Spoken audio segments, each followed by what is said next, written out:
Magavan, folks. It is I, once again, Count Dracula, and today we have quite an interesting looking integral.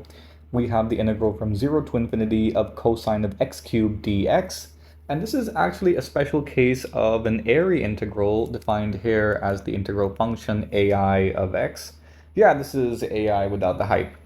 So 1 over pi times the integral from 0 to infinity of cosine of t cubed over 3 plus xt dt. And this function is actually a solution to a differential equation that I've boxed here right now. And this is actually something you can derive from solving the Schrodinger's equation. For example, for the case of quantum tunneling, and for those of you unfamiliar with that, if you subject a quantum system, like let's say an electron, to some constant force, and let's say the electron is moving against that force, then its kinetic energy is going to decrease to a turning point where t equals 0 and the electron's motion is reversed in direction.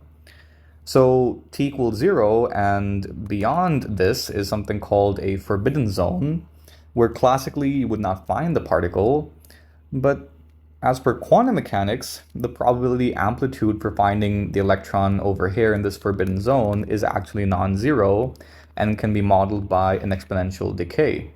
Okay, cool. So that was awesome.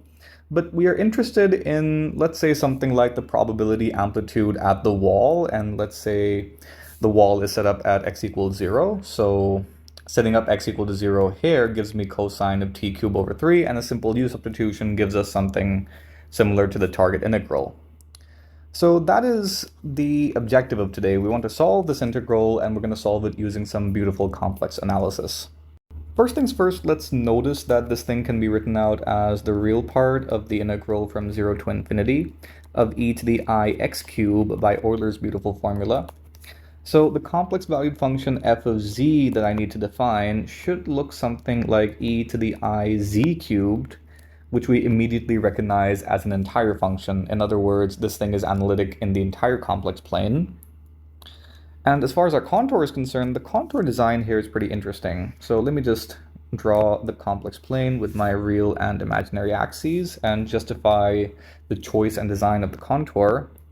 We'll start over here at the origin and we'll draw a radial line of a sector of a radius r.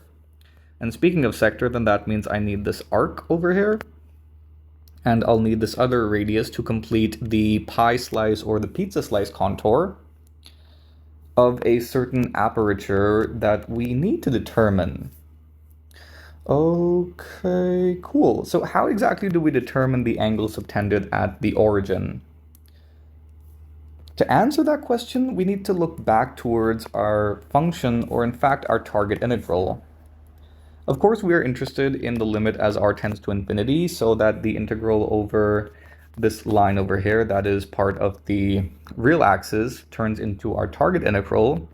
So we have one integral from 0 to r of e to the I on the real axis. Z is parameterized by x, so we have e to the I x cubed dx, and as r tends to infinity, this will give us the target integral I. Okay, cool. Then we have this cute little integral over the arc gamma of e to the I z cubed dz. But we also have this integral over this slanted line, and it's the behavior of this integral that we're trying to actually contain. Let me show you what I'm talking about. So we have the function e to the I z cubed, and z here is being modeled by, first let me call this thing psi, so I'll call the whole thing c, I'll call this thing gamma, and I'll call this line over here running towards the origin as psi.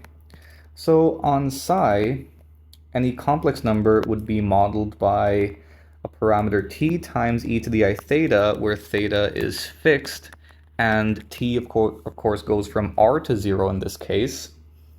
But I'm interested in z cubed as per my function. In fact, I'm interested in I times z cubed, so that means I z cubed, terribly sorry about that, is going to be equal to I times t cubed times e to the 3I theta. And it would be so cool if I had negative t cubed on the right-hand side, because that would give me a Gaussian-like integral, specifically the gamma function to work with. So I'll write out I here as e to the I pi over 2, and we now have t cubed e to the 3I theta, so that sorts out to t cubed times, terribly sorry about that, e to the I times theta over 2 plus 3I theta. And like I said, I would really appreciate having a negative t cubed, so that means I need e to the I times theta over 2 plus 3I theta equal to -1, but this implies that the argument over here, that is theta over 2 plus 3I theta, should be equal to pi, because e to the I pi is equal to -1. So this implies that 3I theta would be pi over 2. In other words, oh, terribly sorry about that. Why am I carrying forward the I while factoring it out? Apologies, I do tend to forget basic algebra. So we don't need the I over there, and we don't need the I over there either, so we have a 3 times theta. So this implies that theta here is equal to pi over 6. So the aperture we needed was pi over 6, or rather is pi over 6. Yeah, my grammar is kind of whack too. Okay, cool. Now let's return to the evaluation of this integral on the entire contour C, on the boundary of the contour, that is. Because the function is an entire function, there are no singularities to deal with. The function is nice and holomorphic. So by Cauchy's theorem, we know that the integral over the closed contour C, let me just pick a different color for color's sake. So the integral over the closed contour C of e to the I z cubed dz is going to equal 0. But this integral can be broken down first into an integral from 0 to r, then over gamma, and then over psi. So this implies that the integral from 0 to r of e to the I x cubed dx plus the integral over gamma of e to the I z cubed, terribly sorry about that, e to the I z cubed dz plus the integral over psi of e to the I z cubed dz is all equal to 0. So let's just evaluate them one by one. So we're interested in the limit as r tends to infinity of the integral over psi of e to the I z cubed dz. But we just saw that this sorts out to, well, the integrand sorts out to, for our choice of theta equal to pi over 6, e to the negative t cubed, where t goes from r to 0. We're interested in r going to infinity. But what about the differential element? So let me just write this out here. So on psi, z here equals t times e to the I pi over 6. And this implies that dz is equal to dt e to the I pi over 6. So that's just a constant term that I'm leaving out here, and we have dt. Okay, cool. So this equals negative e to the I pi over 6 times the integral from 0 to infinity of e to the negative t cubed dt, where I've switched up the order of the limits to make it look less strange. And now we have a really cool integral we can evaluate using a gamma function, used by invoking the gamma function, that is. So let t cubed equal u, which implies that t here is equal to u to the 1/3, which further implies that dt is equal to 1/3 times u to the negative 2/3 du. And the limits are clearly not bothered by our shenanigans. And this implies that the integral over psi approaches, what exactly? Oh yeah, e to the I pi over 6 with a negative sign, integral 0 to infinity of, what exactly again? Oh yeah, we have this 1/3 term outside, and we have e to the minus u, and we have t to the negative 2/3 du. So what exactly is this thing? Recall the gamma function defined by gamma z is equal to integral 0 to infinity e to the minus u times t to the z minus 1 dz. So z minus 1 is negative 2/3, so that means z must be equal to 1/3. So this implies the limit as r tends to infinity of the integral over psi equals negative e to the I pi over 6 over 3 times the gamma function evaluated at 1/3. Okay, cool. I'm liking this result already. Now for the integral over the semicircular arc. So we are interested in the limit as r tends to infinity of the integral over gamma of e to the I z cube dz. And again, I should probably write out the parameterization first. So on the arc, we have, what is happening? Oh yeah, any complex number, or the vector representing any complex number on this arc, can be modeled as z equals a fixed modulus, that's r, times e to the I theta, where theta runs from 0 to pi over 6. Okay, cool. So this means, I'll write this out, on gamma, we have z equal to r times e to the I theta, where theta is in the interval from 0 to pi over 6.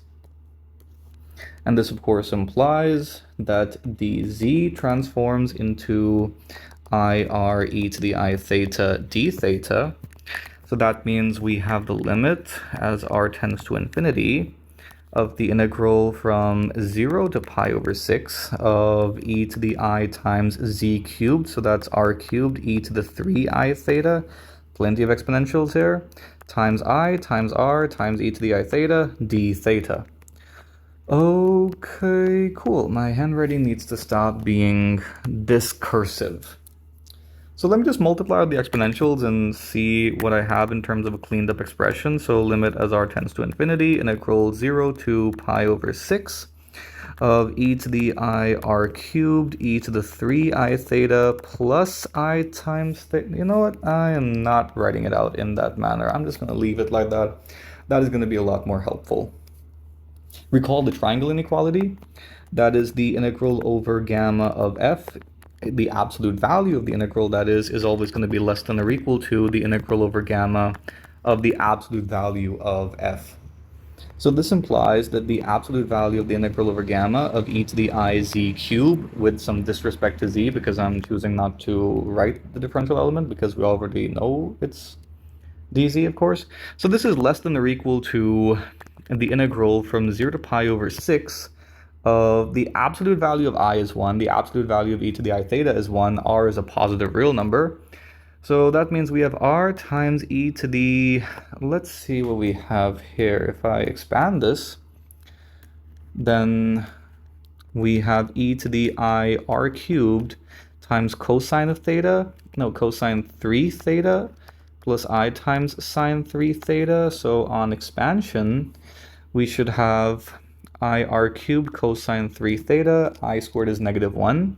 So we have negative r cubed sine theta, and I'll write this as the product of two exponentials right here. Absolutely perfect. The absolute value of e to the I times some real number is again 1, so that means we're just left with r times e to the negative r cubed sine of 3 theta. We got the I, we got the exponential, we got the r, and that's pretty much it, folks. Okay, cool. Now, how do we evaluate this thing? We have this exponential term, and my OCD kicking in. We have this exponential term containing negative r cubed. It's being multiplied by r as well, but we're integrating over theta. Oh, what on earth could we do? Well, let's do a bit of a graphical analysis. So let's say I have a theta axis, and terribly sorry about that, much more perpendicular. I have a theta axis, and I'm trying to plot sine theta from 0 to pi, so this is exactly what it looks like. And if I draw a straight line, but before that straight line, I draw a vertical line here at pi over 2, where sine of theta is 1. What if I draw a straight line passing through the origin and this point over here, and that is, of course, going to be modeled by y is equal to 2 over pi times theta. So we do see that sine of theta is bigger than y. That is to say, it's bigger than 2 over pi times theta.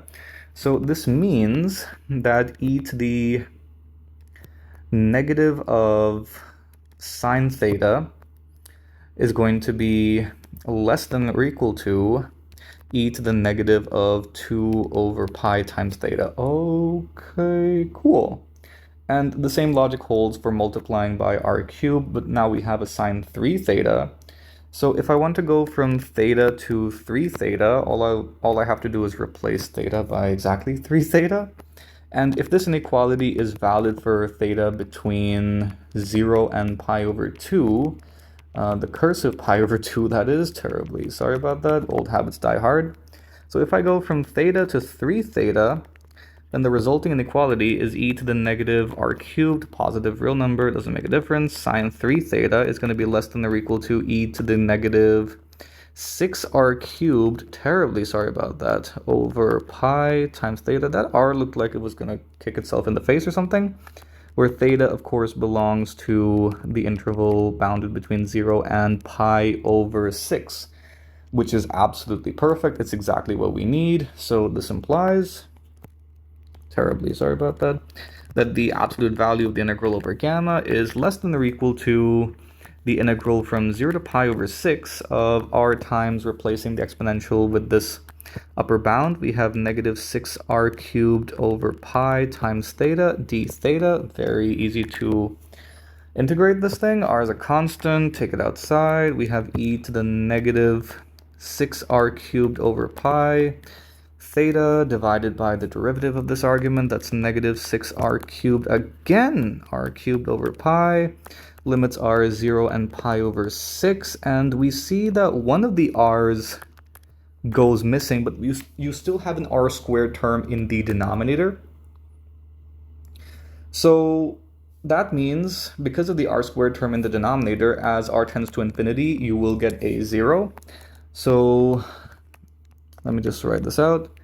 So this implies that the limit of the absolute value of the integral over gamma of e to the I z cubed dz, as r tends to infinity, is 0. But the only complex number with a 0 absolute value is 0 itself. So that means the integral itself converges to 0 in the limit as r tends to infinity. Okay, cool. So that means we're pretty much done and dusted. I just have to recall my earlier equation. That is to say, the integral over gamma plus the integral over psi. Terribly sorry about that. Psi plus the integral from 0 to r, all in the limit as r tends to infinity, converge to 0. This integral crashed down to 0. So this implies that the integral from 0 to infinity of e to the I x cubed with some disrespect to x is equal to the negative of the integral over psi, which converged to something with a negative sign, if I recall correctly. Yes, so the two negatives cancel out, and we have a 1/3, terribly sorry about that, e to the I pi over 6 times our good old friend the gamma function evaluated at 1/3. And now you can take the real and imaginary parts so that you have the integral from 0 to infinity of cosine of x cubed dx. Okay, fine, I'm done with the disrespect towards x. Look out for the timestamps as well to keep track of that. And we have 1/3 times cosine of pi over 6 is an interesting question that has puzzled mankind for centuries, but now with the advent of AI and ChatGPT and Claude 4.6 and all that kind of jazz. So yeah, finally we get figured out that the cosine of pi over 6 is in fact root 3 over 2. So this thing is, what the hell is root 3 over 3? Whatever. So we have root 3 over 6 times gamma of 1/3. And as a bonus integral, you can take the imaginary part and extract the integral from 0 to infinity of sine of x cubed dx. And that thing sorts out to sine of pi over 6. Whatever that is. I'm just going to deus ex machina this and say we have 1/6 of gamma 1/3. I hope you enjoyed the video. I hope you learned something from the video. Be sure to like and subscribe. Drop me a follow on Instagram as well. And why did that not box properly? Oh, hell yeah. Drop me. Wait, don't go yet. You guys thought you could get away with this without some homework? I mean, try evaluating the integral from 0 to infinity of cosine x to the n dx, where n here is a natural number and n is greater than 1. Let me know what you guys derive in the comment section. Thank you very much. See you next time.